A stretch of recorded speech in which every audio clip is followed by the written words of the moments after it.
So when I just talk the first time with a founder, and he usually cannot tell me within 10 or 15 seconds what his cost of acquisition is, then I usually tell him like, hey, buddy, you don't have a business. You have an expensive hobby.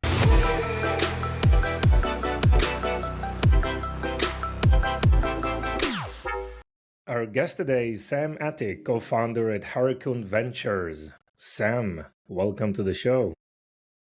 Thank you. Happy to be here. Yeah, Sam, I think you have a very, very unique business model, right, for Harucon Ventures, and overall, how do you work with brands? I think this will be a very good start for our episode for you to just explain your business model and what do you do? Sure. Actually, most people are just thinking like the business that we are doing is, like really boring. And I would love to say it is, but I don't think so. But what we do is really simple. We acquire mainly e-commerce and SaaS businesses. That means we're just looking always for opportunities to buy in with equity. We just do a really detailed due diligence on the marketing space, on the finance space for e-commerce brands and SaaS businesses. Yeah. And if they suit our ICP, if they are suiting our what we are looking for, we usually get in and buy equity, at least 51%. Yes, it's very, very interesting. So these companies are probably need help in terms of their, let's say, marketing expertise or growth expertise, and they're happy, right, to bringing the partner, right, in the various stages. What's the typical founder mindset or the size of the company that you really work with? So usually the brands where we get involved in, they're doing between 1 up to 10 million yearly revenue. And I mean, there's different reasons. Some of them have for sure issues with cash, or they was not able to scale the brand properly. Yeah, the finance are not looking good. The economics are bad right now. There's also people that realized and saying like, hey, having 100% from 10 million is great, but having 49% from 50 million is much better. Sure, sure. So, and yeah, based on that, um, these are two of the main cases, and there's for sure also one case which is a bit negative. If someone is just really in trouble, was not able to pay his taxes, has really big issues with cash flow or burn rate, then we can also get involved in and bring the cash in that the business is needing, to fix. Yes. So how is your company structured? Who are the expert or the professionals in the company? How are you structured today? I mean, we are just pretty really lean actually. We are 11 people. Yeah. Mhm. It's my co-founder Tobias. He's doing business development and all the sales things in our business. He is really deep involved in the supplement area in the DACH region, so Germany, Austria, Switzerland. Yeah. And then we have our head of retention. His name is Julian. He is a guy who is just really good in all these CRM things, email marketing, WhatsApp marketing, SMS marketing. Yeah, that's something that he's really, really strong in. Then we have Dominic and Melissa. Dominic is supporting Tobias in sales. Melissa is doing designs. And we have like a bunch of other people for Google Ads marketing as example in our team, which is supporting the brands we are working with together, where we are partnered in. A few guys that helped with email designs, WhatsApp funnels. Mhm. So it's a pretty lean team actually. Yes. In the time of AI, before we are just acquiring or hiring someone new, we are just checking out, is it needed and is something that we could maybe automate before another person is coming Yes. in. Getting harder and harder to find good stuff. So sure. So obviously you are not an agency and you don't operate as an agency. You have a different business. No, not really. So assuming you found a partner and the brand looks, you do the diligence on the brand, it looks interesting, and you're able to structure a deal with the founder. What happens then? So let us say we found a case that is really interesting for us. So our CFO Matthias is usually just really going into the brand, checking everything out, try to get the whole picture about their data, about their numbers, and then we usually do an audit on marketing side. So that means that we are just checking like, hey, what is Google Ads doing? What is Meta Ads doing? What is with affiliate? What is with retention? Yeah, basically we're just checking really everything out. That usually takes like 2 up to 3 days for us to figure out, okay, what are the next steps and what has the highest priority. And based on that, we are just usually move forward. So let us say there is a brand, they are doing 100K a month, a really solid structure, but their store is not there where it should be because the customer journey is not optimized yet. So then the first thing what we do is saying like, hey, the first thing that we just need to do is fixing the shop. Because I mean, you can run the best ads on the world. If your shop is not converting, your shop is not converting. Yeah. Yeah. So who is running the company after you acquire? So, I mean, we usually run them together with the brand owner for sure, but we take a lead in several positions like marketing and also finance usually because, I mean, that's our core strength, I would say. Otherwise, it makes no sense to take a strategic partner like we are. So we usually take the operations in marketing and also in finance. Also a bit in supply chain and buying the products for sure, but mainly in finance and marketing. Got it. So you build a knowledge and experience, and let's say your moat is around managing those e-commerce brands, and whether it's on the marketing side, on the supply chain, finances, right? And just try to bring your value and your knowledge and how to do things in a better way together with the founder, which usually is still there, right, to manage the day to day. Okay, and you say that your position is a kind of a boutique, right, firm. You're not working with a lot of companies in parallel. You're just more trying to focus on just adding a cap of like 10 or 15 customers that you work on a continuous basis. So, I mean, to make a business exit ready takes at least 1.5 or 2 years. Yeah. So what we usually do is that we just only working with 5 up to 6 brands together because otherwise this wouldn't be manageable. And the last thing that I just want to do is like hiring 25, 30 people and yeah, be the whole day busy with managing these guys. Yes. So that's why we are just only acquire on a yearly basis between 2 and 4 businesses. Yeah. And I mean, we don't plan to do more because we would lose focus and also our work would definitely lose quality. You cannot Sure. focus on more than that. Yes, yes. I mean, if you have there is no ceiling. I mean, if you do good in any of these companies, you're connected obviously to the profits, but also to those companies' valuation, right? So the upsell or upside that you have here is quite substantial. That's maybe why we're just really going really deep in the cases before we even commit to something. Because if I have any doubt about that we just can scale that case, we don't do that because as you said, yeah, we are just in with equity. If the brand is losing, we losing too. So Yes. and I don't want to lose anybody. No, sure. Got it. So, Sam, I know you talk a lot about profit first, right? And there's an amazing example of you cutting one of the clients' ad spend by 1.7 million euros, right, in a month. So, and obviously scale their revenue substantial in addition. Tell us more about your thought process around profit focus versus, spending too much on ad spend. Sure. I mean, I'm a really mathematical guy, you could say. So numbers are for me everything. I'm just not so like one of these emotional guys. For me, logic and numbers are basically my only truth, you could say, since I'm a child. The system is really simple. So especially in e-commerce, the unit economics are the most important thing. How much revenue I do, how big are my cost of goods sold, yeah, how many taxes I pay, what I pay for fulfillment, logistics, and all this stuff, yeah. What is my EBITDA, yeah. These are things which are really crucial to look on because I mean, when I know that I do 100K revenue and I know that I pay 40K for that for products, and so my cost of goods sold are 40%.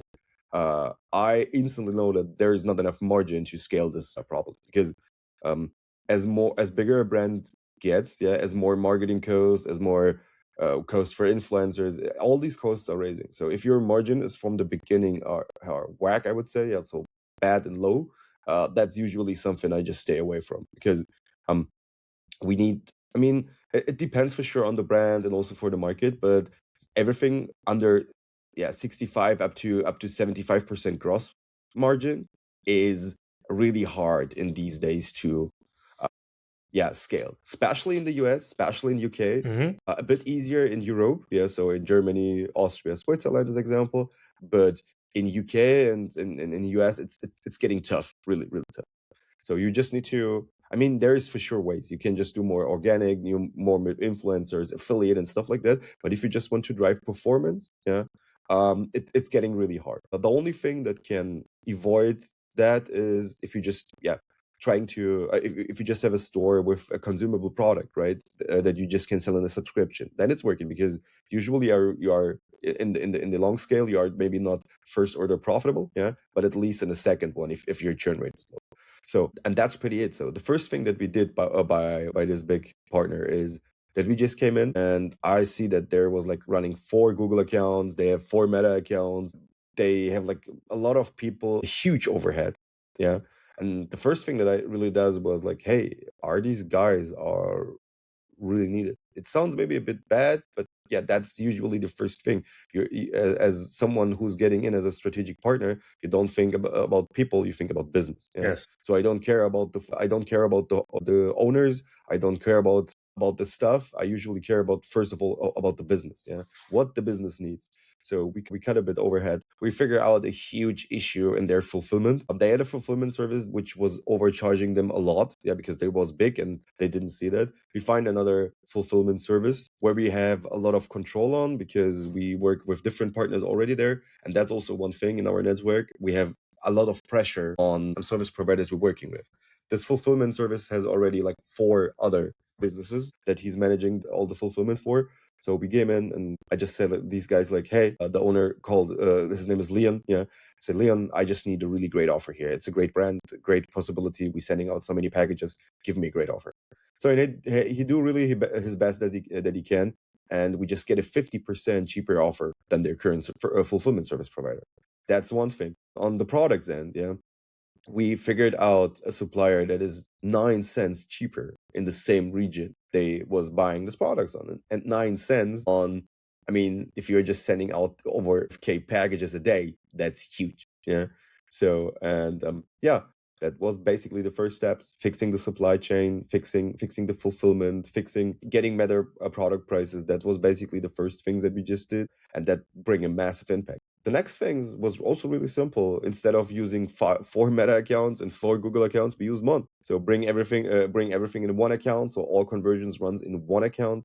We installed server-side tracking because they have still client-based tracking, even if they was so big. I don't understand why, but yeah, that was actually the case. The next thing was third-party tracking. We worked together with GetClar, as in software also from our region here, yeah, which gives you a lot of control about unit economics, about cohort analysis, product analysis, order journeys, yeah. And we figured out several things like which product bundles could work together, because they never bundled something up. We create bundles, we cut costs, and there was one thing that they really don't do before. They didn't label their products in Google Ads. So, and I'm not sure how familiar you are with labeling products in Google Ads, but if you just can spread the winners from the losers and cut the losers in money, Yeah. and only put money, like 100% of the money in the winning products, I mean, it's a no-brainer, right? There's a lot of more profit you do. Yeah. Sure. And yeah, in short, I would say that was pretty much the process.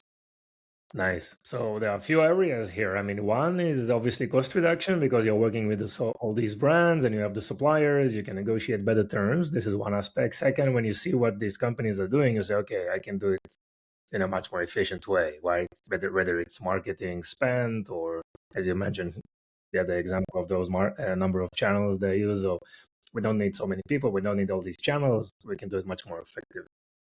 Yeah, so that's clearly the way, and probably starting working with data more professionally, right, in order to improve KPIs. And also, when you look and start working on these activities, what are the important matrices or KPIs for you, right, when you analyze performance? It's not ROAS. Okay, yeah. Okay. So that's something. I mean, there's a bunch of. So let me tell you first. So when I just talk the first time with a founder, and he usually cannot tell me within 10 or 15 seconds what his cost of acquisition is, then I usually tell him like, hey, buddy, you don't have a business, you have an expensive hobby. That's something you should just instantly know. That should be like, yeah, man, I mean, like a shot, right? You just need to tell me this instantly. That shows me at least you have a bit, yeah, a clue about what exactly is going on in your business.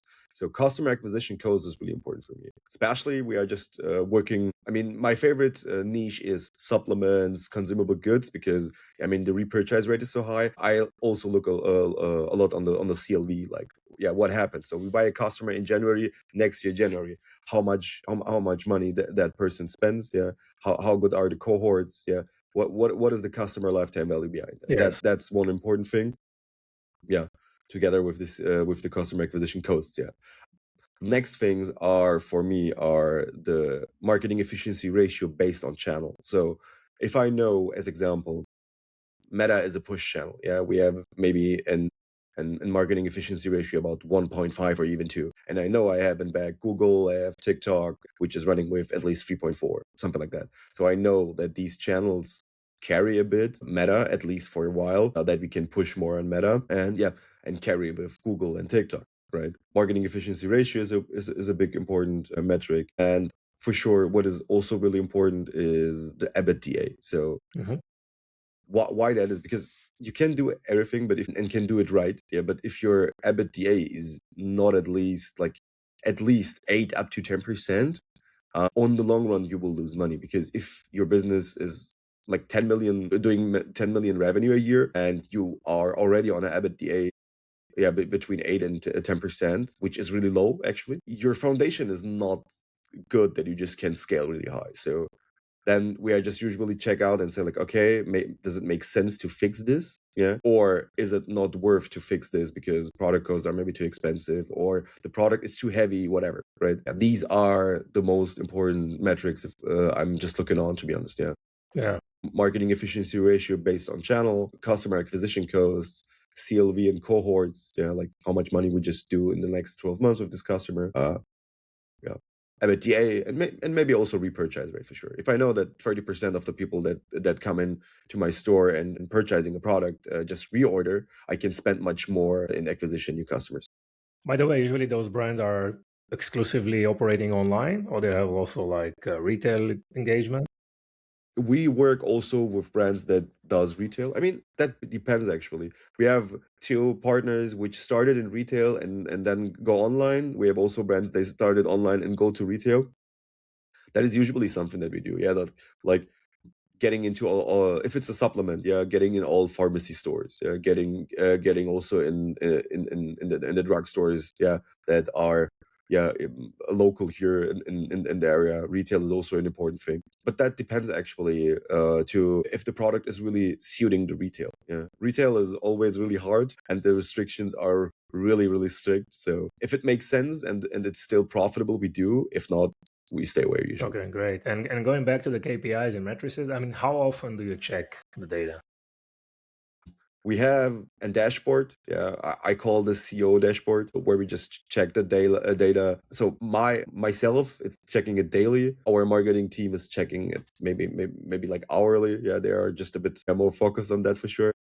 But yeah, at least once a day, I just look over all the metrics which are important for me. Yeah, and yeah, that's usually enough. With in the time of AI, it's much easier. Yeah, Yeah, I mean, we you, just you connect connect everything with all the together. APIs, I assume, right? From Meta, Yeah, yeah. Amazon, I mean, all the other channels, and just created a nice data. I mean, in past, I was just running to every businesses. Sure, We just had a dashboard each brand, yeah, and then looking on this brand, this brand. So now you see everything together, really aligned, yeah, on one panel. It's amazing. nice, really nice, really nice.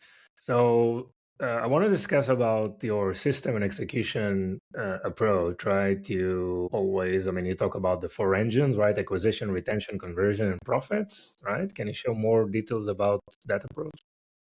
Sure. Something that a lot of people are not understanding in e-commerce is that e-commerce is growing the best if you're just constantly testing in a really high pace and feeling yourself always uncomfortable. Because e-commerce is really growing the best when you are just in a position where you don't know what is happening. Maybe it sounds weird, but it's really the case. We saw this several times. So the first thing that is really important for every brand is for sure new customers. That's something we cannot negotiate. Yeah, it's great to earn more money over returning customers, but new customers are the bread and butter for our business. So That's why acquisition is the first thing that you usually should fix if the unit economics are in a good position. So if your foundation is great, we have solid profit margins, your products are cheap, your fulfillment is running, the first thing that you just really should fix is your acquisition channel. Yeah. So let's say also Google, Meta, be sure that you fix these channels. If you can fix them by yourself, do it. If not, get a service provider. Don't start to just hire people, because hiring people is usually like at least 3 times more expensive than getting an agency on board, which has good references, a lot of proof of record. Getting an agency involved is usually like 3 times cheaper than getting stuff involved. Nice. Let us say we starting with a brand doing Meta, doing also influencer marketing, right? Even for influencer marketing, I would just get an agency in, because you can learn from these guys, and after a while, like doing this a year or even a half of a year, you can start to put everything in-house.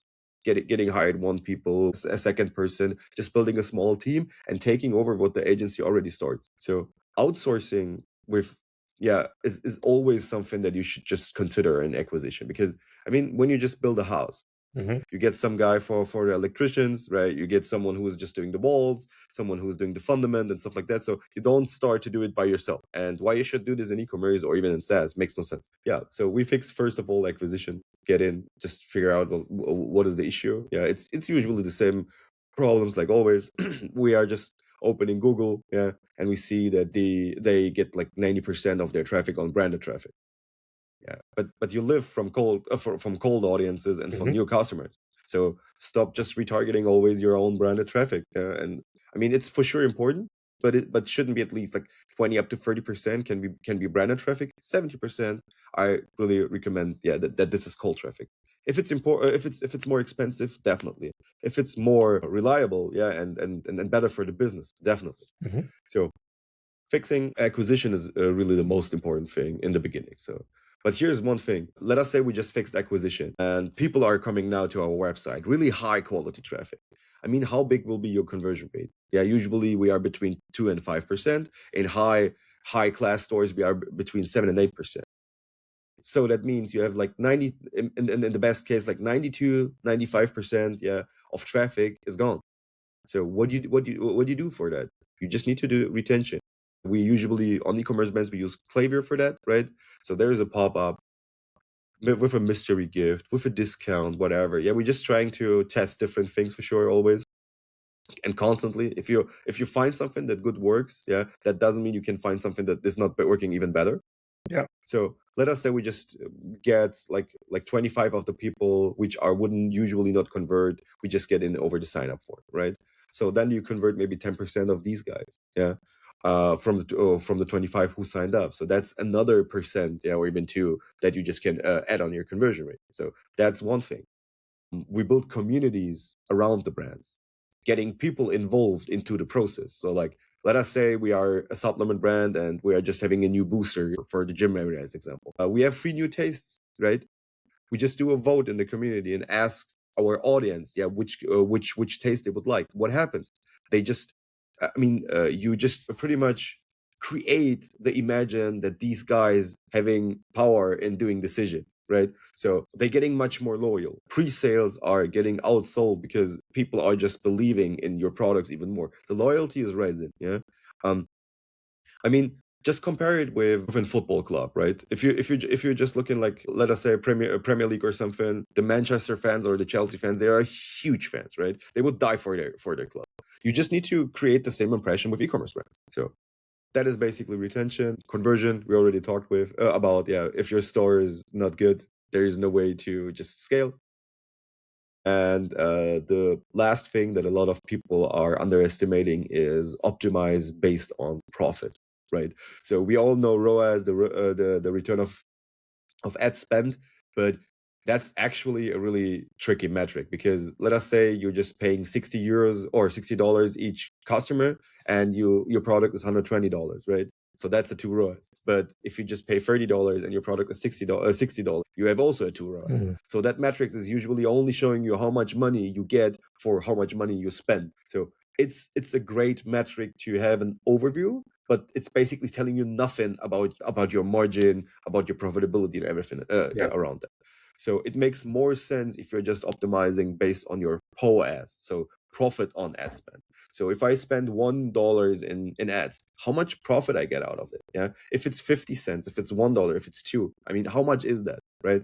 And if you just looking on your profits instead of your revenue, yeah, you're just getting much more control about your unit economics.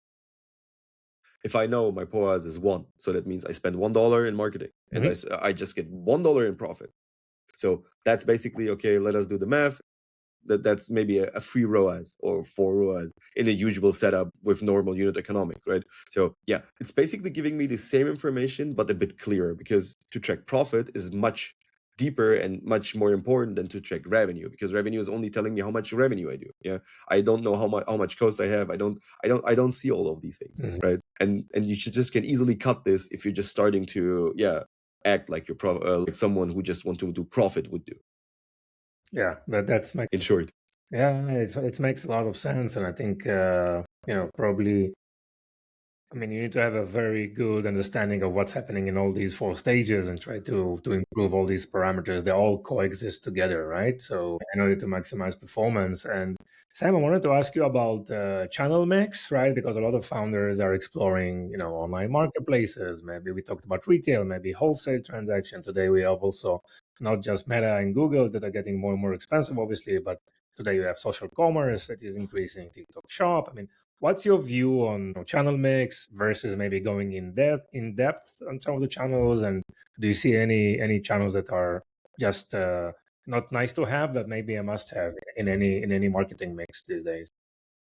I would say this a bit differently. So one thing clearly to understand, especially on products with repeatable sellers, your main money you do in retention. So Google is a great channel, Pinterest, Meta, all of them are great channels, but you usually do your main money in retention. Yeah. Or, I mean, the most brands we are partnered with, yeah, they do much more money on TikTok Shop and on really retention and maybe like affiliate marketing, yeah, than we actually do on Google and Meta. Yeah. We drive this is something we just really need to understand and really get deep in it.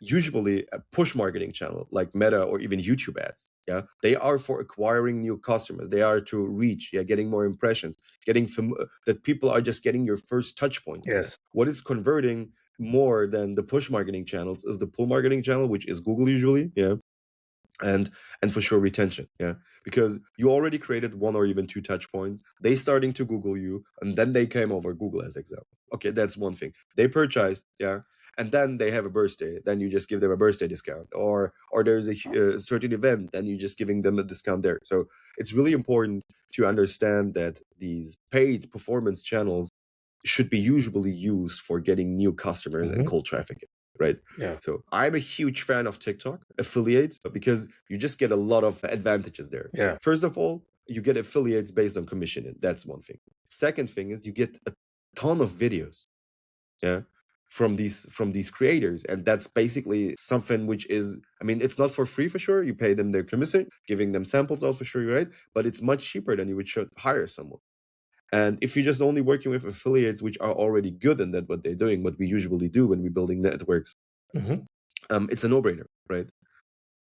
One of my favorite channels are also Pinterest. A lot of people are really underestimating Pinterest, but the audience on Pinterest are usually between 25 and 45, yeah, and they have and the average household income is over 100K. So the audience there is much more wealthier than Instagram or even TikTok, right? Interesting. And the costs and the revenues are much better. Usually we just see a ROAS between 4 up to 6 on Pinterest, even if you don't spend that much money. Another channel that a lot of people are underestimating and never use is Bing Ads. Bing Ads is basically the channel for old people. So people who are not able to install a Chrome browser, yeah, they're using Bing. So if you're selling a product in healthcare for people with, let us say, diabetes, or they have like back pain or something, Okay. why you don't consider Bing as a channel? Interesting. Yeah. Yes. I think every channel has this can be profitable if the product is the right fit for the audience, basically. Mhm. And push channels, or push channels should stay push channels. Don't try to generate a 4, 5, 6 ROAS on a push channel. Only if your product is maybe more, has an AOV over 150, 200 euros. Yes. Yes. That's a really important thing here. I really think so. Every channel can be profitable if it's the right channel for your audience, definitely.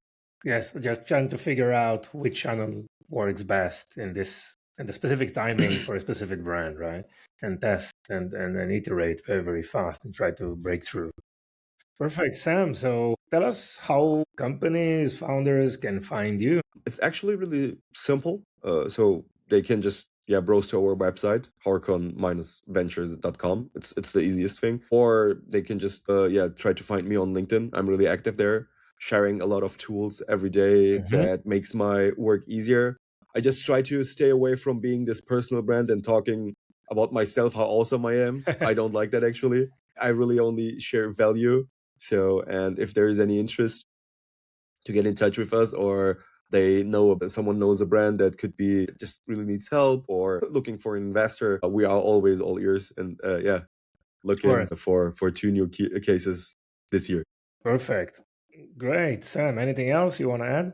Yeah, I was happy to be here. Thank you for this chance to speak about my business, even if it's really unsexy, I would say, because all of these numbers are usually just getting people bored. But yeah, that's it. Thank you for being able to be here.